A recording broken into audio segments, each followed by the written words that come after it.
The Mulsanne Speed is the most powerful four-door in the world, right?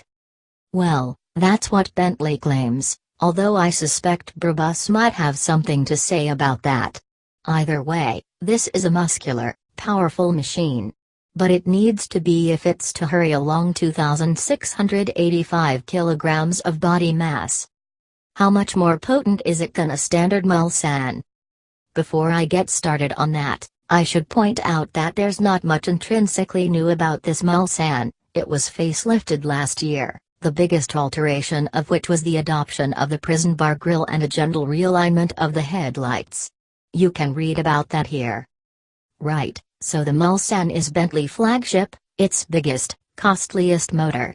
It's over 5.5 meters long and costs a minimum of £229,360. It's a rolling palace, decorous, stately, dignified and aloof.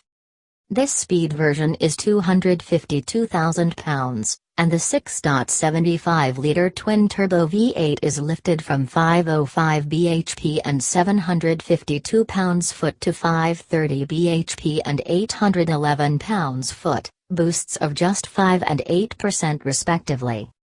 Bentley claims the speed lops 0.3 seconds of the 0 to 60 miles per hour, now 4.8 seconds, and adds 6 miles per hour at the top speed, now 190 miles per hour. Not massive gains, it must be said. Difference in the detail, then? That's about it. The speed is more a change of ambience than a gain of speed. So instead of a leather gear knob, here it's knurled metal. The wheels are 21s, not 20s, the headlining is diamond quilted, the pedals are alloy, the rear lights are dark tinted and the exhausts are rifled, which just sounds cool. The suspension is lowered and sports tuned, but it's still not exactly a driver's car. Even if you press the handily located manual gears button on the steering wheel and twist the driver settings knob to sport, this is not a car that you can hustle, and, more importantly, feels right being hustled.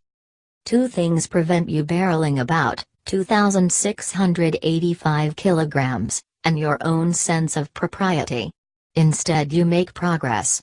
You can do this at what we might describe as a fair lick, but to be frank, once you get a sense of how the prow rises and surges under load, of the sheer physicality of this object and of how leisurely the brakes are, you soon get a sense of what real momentum is. And it's almost alarming. And you don't want to be alarmed in a Bentley. So it's not a driver's car, then? I'm assuming you're thinking of words like feedback, tactility, response, precision? No, none of those apply. Muscle it along a country road and you'll get heave, the steering will go woolly and the car will feel awkward and confused. You won't have got the engine to hit hard and fast, nor the brakes to bite properly, and the suspension won't be keeping roll and motion in check. Instead, the best way to view this is as a driving experience. There's nothing else quite like it. You guide it with your fingertips, you allow the gearbox to make the decisions, you ignore S for sport and leave it in B for Bentley mode, and pretty soon you'll be having a ball. The car will moderate your attitude for you, because that is what Bentleys do.